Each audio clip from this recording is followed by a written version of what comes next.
메리 크리스마스. 손을 흔들어야 되나요? 생각을 못했네. 여러분, 성탄절이 얼마 남지 않았습니다. 보니까는 우리 각 선교회에서 성탄절을 아주 열심히 막 준비하고 이제 계신 거 보면서 감사하기도 하고 또 이제 기대도 됩니다. 기도를 많이 해주세요. 열심히 준비했는데 아파서 못 나오면 얼마나 속상하겠어요. 애도 그렇고 어른들도 그렇고 많이 기도했으면 좋겠고요.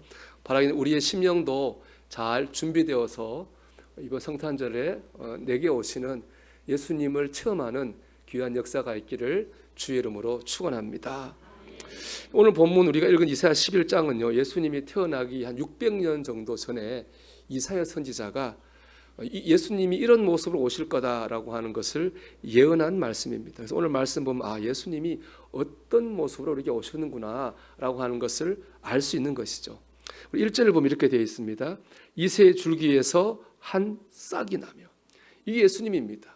이새의 줄기에서 난 한 싹, 바로 이것이 우리에게 오시기로 예언된 예수님이고 오신 주님의 모습입니다. 여기 보면 이새는요, 다윗 왕의 아버지예요. 우리 다윗 왕은 아시다시피 이스라엘 역사 가장 위대한 왕입니다. 우리로 하면은 세종대왕하고 이순신 장군을 합친 정도 되는 그러한 위대한 왕이죠. 그러니까 예수님은 다윗 왕의 후손으로 오신 거예요. 이걸 생각하면 역시 예수님은 대단한 가문에서 나오셨구나라고 생각을 할 수 있는데요. 여기에 하나님의 음성이 있어요. 왜 그러냐 하면 본문은 예수님을 다윗의 줄기에서 난 싹이라고 하지 않잖아요. 예수님을 이새의 줄기에서 난 싹이라고 하잖아요. 아들 다윗은 위대한 왕인 게 맞아요. 하지만 다윗의 아버지 이새는요, 아주 평범하고 미천한 농부에 불과했어요. 성경은 예수님을 다윗의 줄기에서 난 싹이라 하지 않고 이새의 줄기에서 난 싹이라고 말씀했습니다. 그것은 바로 예수님은 평범하고 미천한 이새의 후손으로 오셨다라고 하는 것을 말씀하는 거죠.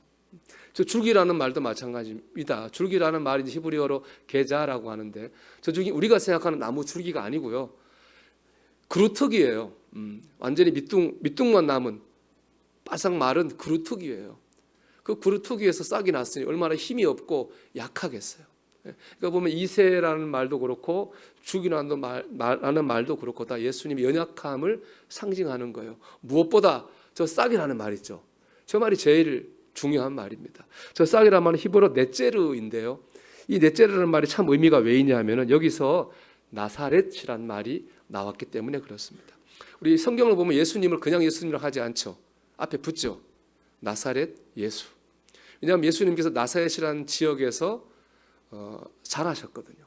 그래서 성경은 나사렛 예수라 이렇게 말합니다. 이 나사렛이라는 동네는요, 아주 별 볼 일 없는 미천한 동네예요. 요한복음 보면은 예수님의 제자 빌립이 친구 나다나엘한테 전도를 하거든요. 근데 나다나엘이 뭐라고 하면 이렇게 말해요. 나다나엘이 이르되 나사렛에서 무슨 선한 것이 나올 수 있느냐. 나사렛은 어떤 선한 것도 나올 수 없는 그런 미천하고 별 볼 일 없는 지역입니다. 그런데요, 예수님이 이런 별 볼 일 없는 지역에서 사신 거는 나사렛 예수님이 되신 건 우연이 아니에요. 하나님의 뜻이 있었던 거예요. 마태복음 2장 23절 이렇게 말씀해요. 나사렛이란 동네에 가서 사니 이는 선지자라고 하신 말씀에 나사렛 사람이라 칭하리라 하심을 이루려 함이라. 이미 나사렛 사람이라고 칭할 것으로 예언이 된 거예요. 근데 여러분 관조 성경 보면 저 나사렛 사람이라 칭하리라 하심을 이루려 하심이라고 앞에 리얼이 붙어서 리얼이 관주죠. 리얼 밑에 보면은 오늘 읽은 이 이사야 11장 1절이 딱 나와요. 즉 예수님께서 나사렛 사람이 된 것은 바로 오늘 말씀 이걸 이루기 위함이에요. 이새의 줄기에서 난 싹, 연약한 모습으로 오신 예수님이라고 하는 것을 이루기 위해서 예수님은 나사렛에 사셨고 나사렛 사람이 된 겁니다. 즉 나사렛 예수란 말은 무슨 뜻이냐? 이새에서 줄기에서 난 연약한 싹 예수님, 바로 이런 뜻입니다. 여러분, 예수님은요 연약한 모습으로 오셨잖아요. 예수님은 예루살렘 왕궁에 태어나신 게 아니잖아요. 베들레헴 마국간 구유에서 나셨습니다. 예수님은 연약하고 초라한 모습으로 오셨어요. 그런데 중요한 건 2절이에요. 2절 같이 읽어봐야 돼요. 그의 위에 여호와의 영 곧 지혜와 총명의 영이요 모략과 재능의 영이요 지식과 여호와를 경외하는 영이 강림하시리니 하나님의 영이 강림하셨어요. 누구한테요? 이새 줄기에서 난 싹처럼 연약한 예수님께 여호와의 영이 지혜와 총명의 영으로 모략과 재능의 영으로 강림하셨다는 겁니다. 우리로 적용하면요, 우리가 연약할 때 하나님의 영이 강림합니다. 이 강림이라는 말에서 우리가 지금 지내는 대강절이 나온 거예요. 강림을 기다리는 절기거든요. 즉 우리가 이 강림절에 해야 될 준비는 뭐냐? 우리가 연약해지는 거예요. 우리가 연약해지면 하나님의 영이 임해서 우리를 지식으로 모략으로 재능으로 역사하신다고 하는 것입니다. 연약해져야 됩니다, 여러분. 그런데 여러분, 이미 우리는 충분히 연약합니다. 여러분 생각해 보세요. 우리가 왜 크고 작은 어려움 앞에서 걱정하고 근심하고 실망하고 낙심합니까? 연약하니까 그런 거예요. 우리가 왜 말로 죄짓고 행동으로 실수합니까? 왜 시험과 유혹을 이기지 못합니까? 그것을 이길 만큼 강하지 못하고 우리가 연약하기 때문에 그래요. 여러분, 우리는 지금도 충분히 연약해요. 근데 문제는 뭐예요? 내가 연약하다고 하는 것을 몰라요. 인정을 하지 않는 겁니다. 내가 강한 줄 압니다. 내가 똑똑한 줄 압니다. 내가 잘난 줄 압니다. 그렇게 착각하고 사는 한 하나님의 강림을 경험할 수 없는 거예요. 여러분, 내가 연약하다는 사실을 인정해야 됩니다. 내가 연약한 사실 인정할 때 우리 신앙생활이 회복됩니다. 언제 어떤 분이 들은 얘기예요. 이분이 평상시 설교를 들어도 귀에 안 들어오더라는 거예요. 그러니까 조금 형식적이고 습관적인 신앙생활을 하셨어요. 근데 이분이 아주 감당하기 어려운 일을 만났어요. 그런데 신기한 변화가 생겼어요. 감당하기 위한 어려운 일을 만났는데 이상하게 그때부터 예배 시간에 목사님 설교 말씀이 귀에 들어오더래요. 귀에 들어오는 정도가 아니라 다 나한테 하시는 말씀 같더래요. 눈물로 예배를 드렸다는 거예요. 그래서 깊은 은혜를 체험했다는 겁니다. 왜 그분에게 하나님의 말씀이 귀에 들렸습니까? 감당하기 어려운 일을 통해서 내가 연약하다는 사실을 깨달았기 때문입니다. 여러분, 내가 미천하고 연약한 존재라고 하는 것을 깨닫고 인정할 때 하나님의 말씀이 귀에 들려요. 봉사하잖아요. 그런 마음이 있어야 봉사가 기쁜 거예요. 기도가 은혜를 받는 것입니다. 3절 상반절 말씀 보세요. 그가 여호와를 경외함으로 즐거움을 삼을 것이며, 그렇습니다. 예수님이 연약해졌잖아요. 하나님의 영을 받았잖아요. 그러니까 여호와를 경외하는 게 어떻게 됩니까? 즐거워지는 거예요. 우리가 연약하다고 하는 걸 인정하고 하나님의 영을 받으면요, 신앙생활이 즐거워져요. 예배 드리는 게 즐거워지고 말씀 듣는 게 즐거워지는 거예요. 그러니까 또 즐거움을 산다는 말이 원래 원어 의미는 뭐냐면은 숨을 쉰다, 호흡한다 이런 말입니다. 우리가 도시에만 살다가 저기 산이나 바다에 가면 공기 좋잖아요. 그럼 좋다, 공기 마시잖아요. 그게 바로 즐거움을 삼는 거예요. 우리가 하나님 앞에 연약함을 인정하잖아요. 그러면 예배를 통해서 좋다, 은혜를 공급받아요. 말씀을 듣고 그 은혜를 공급받는 겁니다. 그 반대도 있죠. 내가 지금 신앙생활이 안 즐거우면은 좀 그렇다. 그러면 이거를 점검해야 되는 거예요. 내가 지금 하나님 앞에서 연약함을 인정하고 있는가? 아니면 교만하게 사는 것은 아닌가를 돌아봐야 되는 거예요. 하나님 앞에서 내가 연약한 죄인이 될 때 신앙생활이 회복됩니다. 이런 생각도 해봤습니다. 요즘에 참 어렵잖아요. 사회적으로도 어렵고 우리 개인적으로도 어렵습니다. 아마 여러분들도 크고 작은 어려운 일이 있을 텐데요. 원하지 않게 우리가 연약해진 거죠. 어려움 때문에. 근데 그거를 우리가 연약해졌다, 실망하고 낙심하고 걱정만 하지 말고 한번 생각을 바꿔보면 어떨까? 어차피 연약해졌는데, 원하지 않지만 연약해짐을 통해서 하나님의 은혜를 받는 기회로 삼으면 어떨까? 그런 생각을 해보기를 권면합니다. 조지 물러 목사님 들어보셨을 겁니다. 이분이 평생 고아를 위해 사셔서 고아의 아버지라고도 불리고 평생 기도 응답을 3만 번 받으셨다잖아요. 그 기도 응답 많이 받은 분 유명한데, 이분이 70이 돼서 한 간증이 있습니다. 우리들의 연약함은 하나님의 풍성한 은혜를 체험할 더 좋은 기회가 됩니다. 우리의 연약함이 크면 클수록 하나님은 능력을 나타내시며 더 가까이 오십니다. 여러분, 우리는 연약합니다. 하나님 붙잡아 주시지 않으면 넘어질 수밖에 없습니다. 범죄할 수밖에 없습니다. 연약함을 인정하고 겸손하게 하나님을 의지하십시오. 그때 하나님께서 예배와 신앙생활을 통해서 여러분에게 공급하시고 강림해 주실 줄로 믿습니다.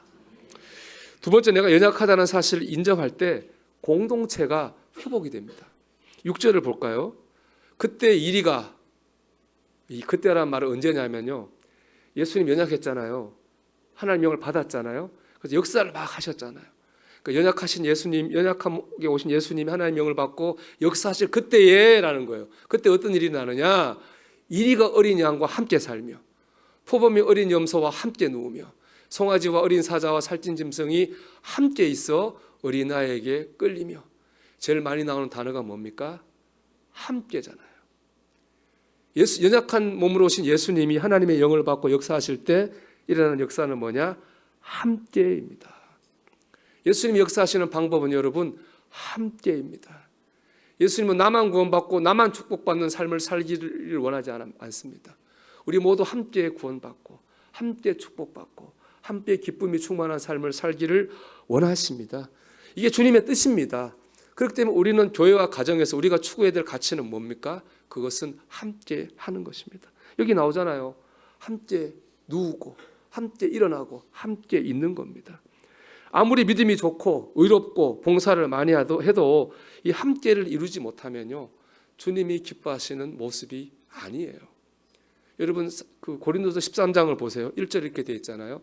내가 사람의 방언과 천사의 말을 할지라도. 방언 얼마나 신비한 언어입니까? 천사의 말 얼마나 아름다운 말입니까? 그러나 사랑이 없으면 소리 나는 구리와 울리는 꽹과리가 되고, 아무리 아름다운 말을 해도 방언을 해도 사랑이 없으면 그건 소음에 지나지 않는다는 거예요.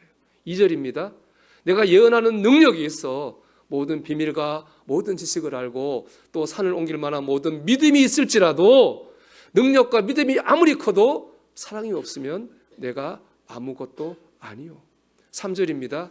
내가 내게 있는 모든 것으로 구제하고 또 내 몸을 불사르게 내줄지라도 내가 아무리 희생하고 헌신해도 그 사랑이 없으면 내게 아무 유익이 없느니라 그랬습니다. 여러분, 우리가 사랑으로 하나 되는 공동체를 만들려고 해야 됩니다. 그게 주님의 뜻입니다. 쉬운 일은 아니죠. 왜냐하면 사람이 다 다르잖아요. 오늘 말씀에 보면 여러분 이 짐승이 나오잖아요. 짐승이 사람을 말하는 거예요. 그러니까 어린 양 같은 사람만 있지 않잖아요. 가정이나 교회나 다. 이리 같은 사람도 있어요. 표범 같은 사람도 있어요. 사자 같은 사람도 있다고요. 그러면 너는 사자니까 나가, 너는 표범이니까 안 돼, 그렇게 하지 말라는 거죠. 이 같이 해야 되는 거예요. 그게 다르기 때문에 다 내 마음 같지 않고 서로 달라요. 그래서 함께라고 하는 것이 힘이 들어요. 그래도 함께 해야 돼요. 함께를 이루어야 되거든요. 어떻게 될까요? 함께 이루려면 여러분, 내가 약해져야 돼요. 내가 약해질수록 함께가 돼요. 약해져야 된다. 우리 잠언 15장 1절에 이런 말씀이 있습니다. 유순한 대답은 분노를 쉬게 하여도 과격한 말은 노를 격동하느니라. 상대방이 막 그렇게 얘기해도 내가 유순하게 말하면 그게 끊어지는 거예요. 상대방이 심하게 말한다, 나도 같이 말하면 계속 이게 올라가는 거예요. 온도가 뜨거워지는 거예요. 우리는요 약해져야 돼요. 그래서 가정과 교회를 하나로 만드는 일을 해야 됩니다. 이 제가 이게 인터넷보다 참여하기 멋있더라고요. 이 드라마 대사 같기도 한데 제가 이 메모를 했어요. 악은 거침없이 자기의 길을 가는데 선은 왜 끊임없이 자기를 증명해야 하는가? 참 맞죠. 악한 사람 막 간다고요. 근데 선한 사람은 자꾸 자기가 선하다고 증명해야 돼. 우리가 약해지는 그런 거라고 생각해요. 우리가 가정과 교회를 하나 되게 하기 위해서 약자가 되는 거예요. 그걸 통해서 내가 선하다고 하는 걸 증명하는 거예요. 힘든 길이죠. 고단한 길이죠. 천국 아무나 갑니까? 하나님 보좌 우편 아무나 앉습니까? 힘들고 고단하지만은 내가 약함을 통해 내 선함을 증명하며 사는 사람이 천국에 가는 거고 하나님 보좌 우편에 앉게 될 줄 믿습니다. 그리고 무엇보다 여러분, 우리가 신앙을 회복하기 위해서 하나님 앞에서 약해지고 우리 공동체를 회복하기 위해서 사람 앞에 약해질 때 물이 바다를 덮는 역사가 우리 안에서 우리 공동체 가운데 일어나게 된다는 거예요. 9절 볼까요? 내 거룩한 산 모든 곳에서 해됨도 없고 상함도 없을 것이니 이는 물이 바다를 덮음 같이 여호와라는 지식이 세상에 충만할 것임이니라. 여러분 아멘 하셨는데 물이 바다를 덮는 게 무슨 뜻인지 알고 아멘 하셨나요? 물은 물이잖아요. 바다는 뭐예요? 바다도 물이잖아요. 아니 물이 물을 덮는 게 이게 무슨 말이에요 이게? 물이 물을 덮는 게 무슨 뜻이죠? 물에 물 탄 듯 뭐 그런 건가? 네, 굉장히 중요한 의미가 있어요. 첫 번째 물이라고 하는 거는요, 하나님의 은혜, 하나님의 역사를 의미하는 거예요.